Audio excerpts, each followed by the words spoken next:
Bon matin, je m'appelle Guylain et j'ai l'honneur d'être le maître de jeu de Roule ton Hydre. Il s'agit d'un groupe de donjons et dragons utilisant les règles de la cinquième édition. Nous nous aventurerons dans une campagne créée par Dungeon in a Box qui a pour titre Le voyage de l'étoile déchue.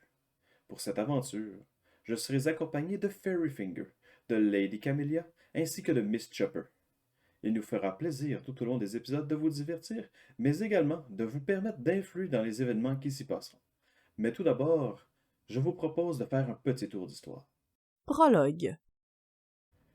Bon matin, je m'appelle Guylain et j'ai l'honneur d'être le maître de jeu de Roule ton Hydre. Il s'agit d'un groupe de donjons et dragons utilisant les règles de la cinquième édition. Nous nous aventurerons dans une campagne créée par Dungeon in a Box qui a pour titre Le voyage de l'étoile déchue. Pour cette aventure, je serai accompagné de Fairyfinger, de Lady Camellia ainsi que de Miss Chopper. Il nous fera plaisir tout au long des épisodes de vous divertir, mais également de vous permettre d'influer dans les événements qui s'y passeront. Mais tout d'abord, je vous propose de faire un petit tour d'histoire. Chapitre 1. Une marée d'étoiles. Quelque temps après leur arrivée à Graven, elles s'allient à la guilde des aventuriers afin d'obtenir leur première mission.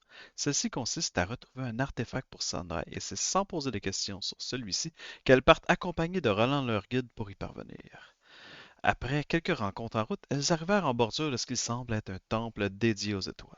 En l'explorant, elles y découvrent une carte céleste ainsi que des restes d'une ancienne expédition dirigée par Magnus Barrelrock. Après avoir pris possession d'Axali, le fantôme de Magnus débarre la pièce dans laquelle se trouve un compas astral et par le fait même réactive tous les pièges du tombeau dans lequel elle se trouve.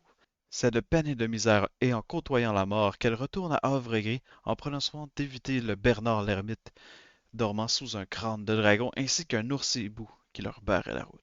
Découvrant la tour de Sunray, celle-ci rencontre ce mage fou qui a pu extraire l'esprit de Magnus du corps d'Axali et révéler, après quelques jours de recherche dans son laboratoire, les effets de l'artefact. C'est après quelques autres péripéties qu'elles partent en bateau avec leur nouvel équipage vers ce qui est désormais leur nouvelle quête.